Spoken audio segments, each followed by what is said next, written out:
नमस्कार। पिछले वीडियो में मैंने हनुमान चालीसा के अर्थ जब बता रहा था तो मैंने बताया था, प्रभु चरित्र सुनिबे को रसिया, राम लखन सीतामन वसिया। मैंने यहाँ तक आपको अर्थ समझाया था। हनुमान जी महाराज प्रभु के चरित्र के सुनने के रसिया हैं, मतलब शौकीन है। राम लखन सीतामन वसिया, राम लखन मतलब राम जी और लखन लाल जी और सीता जी उनके मन में निवास करते हैं। राम लखन सीतामन वसिया, किसके मन में निवास करते हैं? तो हनुमान जी महाराज के मन में निवास करते हैं। अब अगला लाइन है कि सूक्ष्म रूप धरि सियहि दिखावा, अब विकट रूप धरि लंक जरावा। यहाँ हनुमान जी के बारे में तुलसीदास जी लिख रहे हैं कि हनुमान जी महाराज सूक्ष्म रूप धारण करके, छोटा रूप धारण करके, सूक्ष्म रूप धरि सियहि दिखावा। जब सीता जी अशोक वाटिका में थी और हनुमान जी छोटा मशक समान रूप ही कपिधारी, जब छोटा सा रूप धारण करके हनुमान जी महाराज जब लंका में पहुंचे थे और मंदिर मंदिर प्रतिकृत सोधा, जहाँ तहाँ देखे अग्नित जोधा, मतलब हर घर में घुस के, रावण के लंका में घुस के हर जगह में हनुमान जी एक छोटा रूप धारण करके हर घर में घुस घुस के देखे कि माता सीता कहाँ है। ठीक है, कि मंदिर मंदिर प्रतिकर शोधा, जहाँ तहाँ देखे अग्नित जोधा।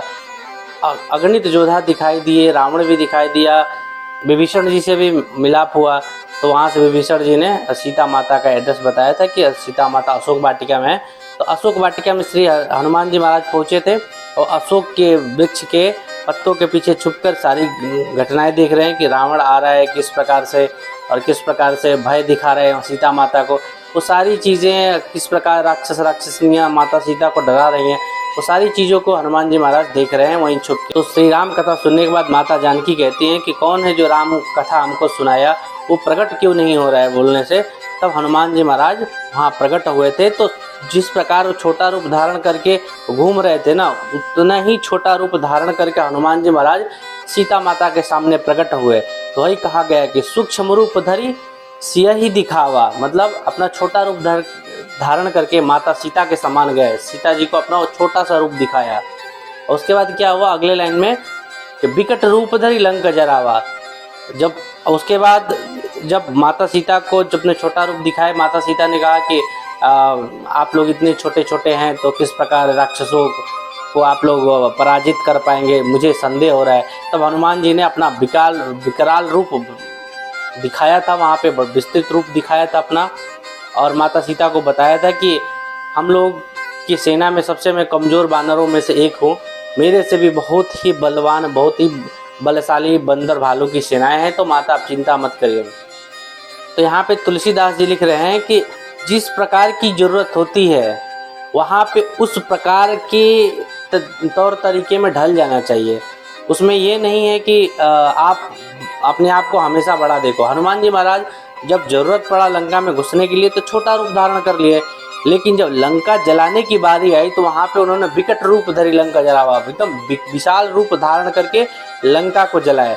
तो इस लाइन में तुलसीदास जी वही लिखते हैं कि सूक्ष्म रूप धरि सियहि दिखावा, अब विकट रूप धरि लंका जरावा। हनुमान जी महाराज छोटा रूप धारण करके माता सीता के समक्ष गए थे, माता सीता का दर्शन किए थे, और जब लंका जलाने की बारी आई तो अपना विशाल रूप, विकट रूप धारण किए और लंका को उलट पलट के लंका जला दिए। तो परिस्थितियों के हिसाब से हनुमान जी महाराज अपने रूप को छोटा और बड़ा कर सकते थे। ये चीज़ है, आगे आएगा उसको मैं बताऊंगा। उसके बाद है कि भीम रूप धरि असुर संहारे, रामचंद्र के काज सवारे। भीम रूप मतलब, अब यहाँ पे आप ये मत सोचिए कि भीम मतलब जो महाभारत में भीम थे वो भीम। भीम एक नाम है, भीम मतलब होता है विशाल। ठीक है, जैसे कि आप लोग बोलते हैं क्या, जैसे कि आप बोलते हैं कोलगेट। कोलगेट कोई टूथपेस्ट का मतलब ऐसा नहीं कि टूथपेस्ट का नाम कोलगेट है। कोलगेट एक ब्रांड है, ठीक है, उसको लोग बोलते हैं कोलगेट। कोलगेट कोलगेट नहीं, टूथपेस्ट है ना, ओरिजिनल प्रोडक्ट तो टूथपेस्ट है, लेकिन लोग बोलते हैं कोलगेट।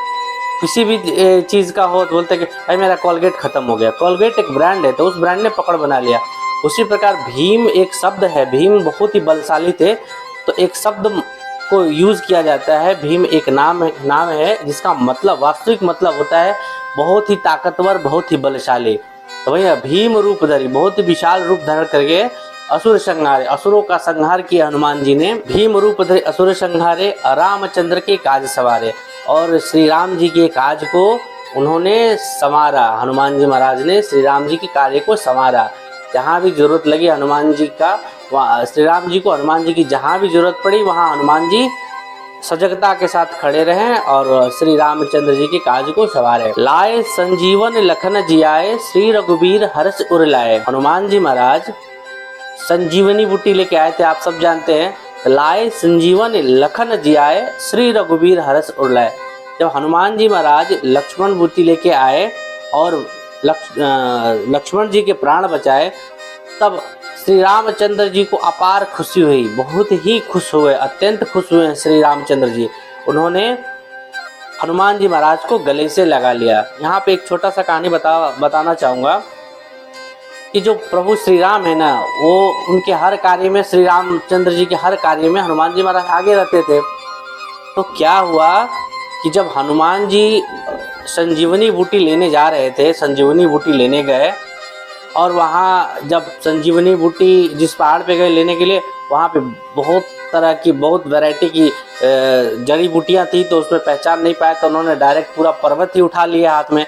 आप लोगों ने फोटो में भी देखा होगा हनुमान जी को पहाड़ लेके उड़ते हुए। जब हनुमान जी महाराज पहाड़ उठा के अपने हाथ में जो उड़ रहे थे, तो जा रहे थे श्री राम जी के पास लक्ष्मण बूटी लेके, उस समय हनुमान जी के मन में भी एक तरह का विस्मय उत्पन्न हो गया। उनको एक तरह से कहा जाए तो घमंड उत्पन्न हो गया था श्री हनुमान जी के मन में थोड़े देर के लिए। और कहा जाता है भगवान किसी के भी घमंड अहंकार को नहीं रहने देते हैं।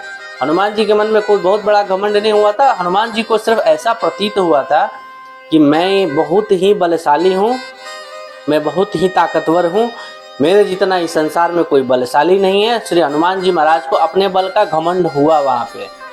तो श्री रामचंद्र जी तो वही सर्वव्यापी भगवान श्री राम, उन्होंने क्या किया, श्री रामचंद्र जी ने एक छोटा सा खेल रचा। जब हनुमान जी महाराज संजीवनी बूटी लेके जा रहे थे ना, तो अयोध्या के ऊपर से उड़ान भर रहे थे, जा रहे थे, और इधर भरत जी बैठ के तपस्या कर रहे थे अयोध्या में। अयोध्या के बाहर बैठ के तपस्या कर रहे थे भरत जी। तो भरत जी ने देखा कि इतना बड़ा पहाड़ लेके कोई उड़ के जा रहा है, तो भरत जी को पता था कि राम और रावण में युद्ध हो रहा है। तो भरत जी को लगा कि कोई राक्षस होगा जो कि इतना बड़ा पहाड़, इतना बड़ा पर्वत लेके जा रहा है, कहीं मेरे भाई को नुकसान ना पहुंचा दे युद्ध में। तो हनुमान जी को उड़ता हुआ देख के भरत जी ने क्या किया, एक कंडा, मतलब लकड़ी, एक छोटा सा लकड़ी उठाया, कंडा उठाया और छोटे से लकड़ी को अपने हाथों से यूं फेंक के मारा। वो लकड़ी उड़ते हुए गई और हनुमान जी को लगी। हनुमान जी पहाड़ के साथ सीधे धरती पे आ गिरे। आके जब गिरे और राम राम जब कहे, तो भरत जी का लग रहा है मेरे से अपराध हो गया कोई। तो भरत जी ने पूछा हनुमान जी महाराज से कि हे देव, आप कौन हैं और किस कारण इतना बड़ा पर्वत और पहाड़ लेके आप जा रहे थे। तो हनुमान जी ने बताया वहाँ पे कि मैं राम जी का दूत हनुमान हूँ और यहाँ युद्ध भूमि में लक्ष्मण जी मूर्छित पड़े हैं, मैं संजीवनी बूटी लेके जा रहा था, बीच में आपने ये कंडा, सरकंडा से मार दिया और मैं नीचे गिर गया। मुझे आज सूर्य निकलने से पहले पहले किसी भी प्रकार की जड़ी बूटी को लेकर वहाँ पहुँचना है, नहीं तो लक्ष्मण जी के प्राण नहीं बचेंगे। सूर्योदय से पहले मैं यदि ये लेके नहीं पहुँचा तो लक्ष्मण जी के प्राण नहीं बचेंगे। इस बात को सुन के भरत जी ने हनुमान जी से माफ़ी मांगी और कहा कि हे हनुमान जी महाराज, आप चिंता मत करिए। भरत जी ने एक दूसरा सरकंडा तोड़ा, एक लकड़ी तोड़ा, उसको बोला कि आप इस पे पहाड़ लेके बैठिए, मैं फेंक देता हूँ, क्षण मात्र में आप वहाँ युद्ध स्थल पे पहुँच जाएंगे।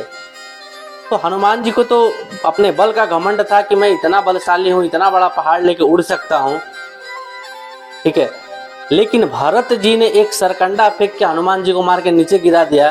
तो हनुमान जी सोचने लगे कि बाप रे बाप, जब सिर्फ एक सरकंडा, बिना तीर, बिना धनुष, बिना अस्त्र, बिना शस्त्र के, जिसने मुझे एक लकड़ी मार के, एक सरकंडा मार के मुझे नीचे गिरा दिया, वो श्री रामचंद्र जी का ये भाई कितना बलशाली है।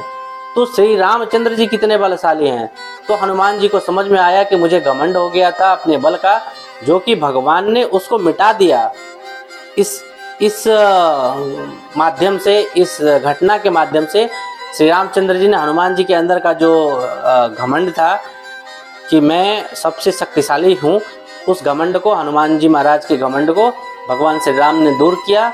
हनुमान जी बोले कि भरत जी आपका बहुत बहुत धन्यवाद, मैं ये पहाड़ लेके जाने में सक्षम हूँ, मुझे आपकी ये सरकंडे पे बैठ के जाने की आवश्यकता नहीं है।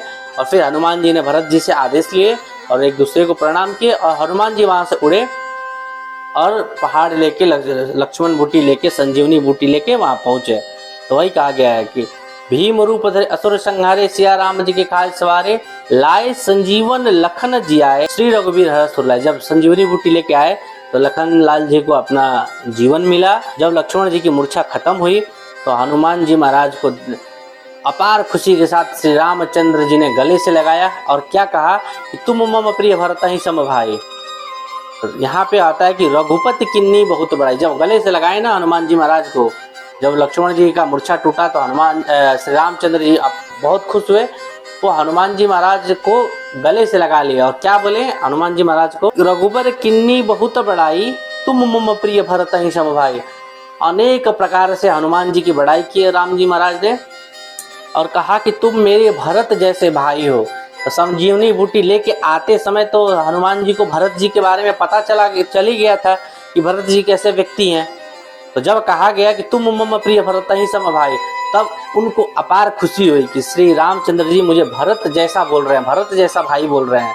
ठीक है, तो इस लाइन में श्री तुलसीदास जी ने इस कथा को ये पजवाया। तो हनुमान चालीसा के एक एक लाइन में एक एक कथा एक एक जगह से उठाई गई है, जो कि मतलब आपको जानना जरूरी है। जब आप एक बार समझ लेंगे तब आपको पढ़ने में काफ़ी आनंद आएगा हनुमान चालीसा। अब नित्य प्रति आप पढ़ेंगे और जब आप अर्थ को जानते रहेंगे ना, तब आपको हर दिन उतना ही आनंद आएगा। आप जितनी बार भी हनुमान चालीसा पढ़ेंगे, आप हनुमान जी के गुणों को अपने ध्यान में रखेंगे, उतना ही आपको आनंद आएगा, उतना ही फल की प्राप्ति होगा। तो आज के लिए इतना ही, फिर अगले वीडियो में मैं लेके आऊँगा बाकी की हनुमान चालीसा के अर्थ। तो आप सबको कैसा लग रहा है? अच्छा लगे तो मेरे पेज को लाइक कर दीजिए, मेरे चैनल को सब्सक्राइब कर दीजिए और इसको शेयर कर दीजिए। जय श्री राम, जय हनुमान।